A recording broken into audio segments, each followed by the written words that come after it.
it's so bizarre to me that you've got the mainstream media out there, and none of them are screaming for justice. Jeffrey Epstein trafficked underage girls for 25 years. We have a subscription account. It's on Patreon. I think you have a Patreon too, correct? Yes, I do have a Patreon. So one of the things that we give our patrons is we give them the opportunity to ask a question to each guest. And so, you know, it's Patreon. Our patrons are our top supporters. I wouldn't be here. Mm-hmm. You wouldn't be here if it wasn't for them.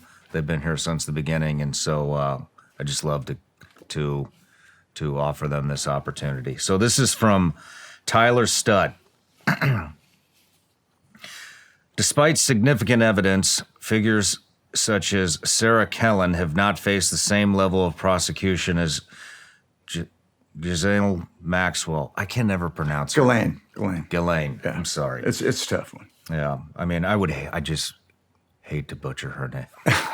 But what systemic issues in the legal system prevent these individuals from being held accountable, and what reforms do you believe are necessary to address this? So one, I have a question. Who the hell is Sarah Kellen? Sarah Kellen was one of Epstein's procurers, a.k.a. pimps. And actually, the New York Times did an article on 6 Epstein procurers, a.k.a. pimps. And Maxwell was the leading one, but right below her was Epstein's number 2 lieutenant, Sarah Kellen. And this woman has led a lot of lambs to the slaughter. She should be serving multiple lifetimes for child trafficking. Child trafficking is 15 to life. And Maxwell only getting 20, considering that she's been probably trafficking for 25 years, is a joke. But with Kellen, she should also be in prison with Maxwell. And again, as we've talked about it last time, we'll talk about it this time, the government has been completely unwilling to prosecute the procurers and the perpetrators in the Jeffrey Epstein network.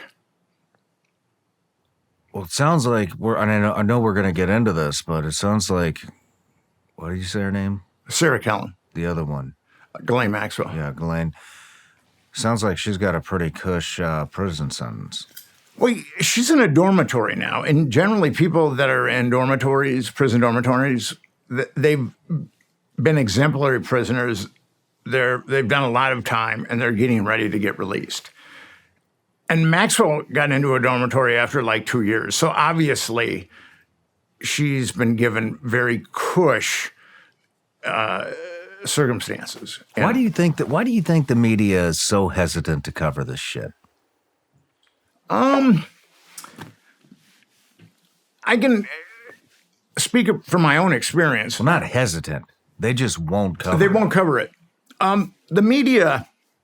Are they pro sex trafficking? Is that what it is? They like child sex trafficking? Well, the media will talk about things that are salacious. Anything that's salacious with Epstein, the media will talk about. But when you try to get into justice, the media won't go there at all. In January, I was contacted by CNN. There was going to be a big Epstein document dump. And I was contacted by CNN. And because I was the guy that put the black book on the internet, they wanted me to take part. And I talked to the producer, and then we were texting. And I said, I'd also like to talk about Epstein Justice. It's this organization I've started where we're trying to get justice for Jeffrey Epstein's victims. And then I got a text about, 20 minutes later. Well, Nick, we're going to go a different direction. Really? Yeah. And that's happened to me. So the mainstream media, they don't want any justice for these victims. No. I mean, it's so bizarre to me that you've got the mainstream media out there and none of them are screaming for justice. Jeffrey Epstein trafficked underage girls for 25 years. What is the youngest girl on record that he trafficked? Okay, so on record, it's 13. the cover story is 14, but there were girls younger than actually 13. Shit. And I know a therapist. She's an eminent therapist. Over the years, I've been researching and writing about child trafficking for 22 years.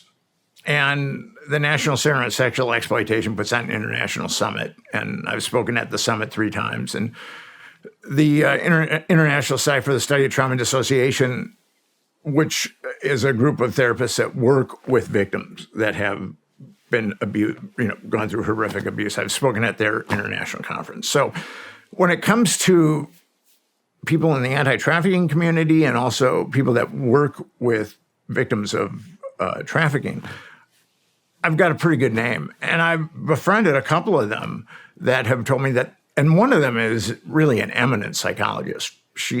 I mean, I can't, because of our confidentiality, I can't. But people would know her. And she had a victim. She was counseling someone who she felt was under 10 years old when she was trafficked by Epstein. And then I know another therapist who's an esteemed therapist, very esteemed therapist, who has another client that was under 10 years old when they were trafficked by Epstein. Now, and these kids can describe Epstein's home. They can describe parks that they were taken to by his home in New York. They know, and these 2 therapists firmly believe, now they're young women, that they're telling the truth. And the thing is, when I wrote the Franklin scandal, I mean, King and Spence, the 2 primary pimps in that network, they were into like adolescent boys. But these guys are psychopaths. Epstein's a psychopath. Maxwell's a psychopath. If you want an 8-year-old, they'll get you an 8-year-old. I mean, that's just the way it is. I mean, it's not like they're constricted by any type of morality. I mean, so how would they? I think we talked about how they got the other victims that were 16, 17. How are they capturing 8-year-olds? They were just buying kidnapping them. Well, they were buying them in Eastern Europe. They were actually buying children. Epstein and Jean-Luc Bernal were buying children in Eastern Europe. And what I've seen, like in the Franklin scandal, Boys Town was being plundered by Lawrence King, one of the pedophilic pimps. And the number 2 guy at Boys Town at that point, his name was Father James Kelly. I hate to call him Father, but his name was James Kelly. And he'd molested a number of kids in upstate New York. And the Catholic Church, in its infinite wisdom, put him at Boys Town. And I was told by every year the students of Boys Town are like the mayor. Boys Town is like an incorporated city. And I was told by a former mayor of Boys Town that he felt that Father Kelly was compromised and that's how these kids were able to get passes for the weekend. Because, it's kind of, I was just looking, when I was looking at Boys Town, I was just looking for kids that had been trafficked by Lawrence King. But then I encountered like 6 kids that had been molested by James Kelly. So it's shocking. The Catholic Church knew what he was about in upstate New York, and then they moved him to Boys Town. They have a history of this, though, don't they? Oh, yeah. The Catholic Church moves the priests. I mean, that's why they're getting sued into oblivion now, is because they were fully cognizant of the behavior of these priests, and then they would move them to a different parish. No matter where you're watching Shawn Ryan Show from, if you get anything out of this, please like, comment, subscribe, and most importantly, share this everywhere you possibly can. And if you're feeling extra generous, please leave us a review on Apple and Spotify podcasts.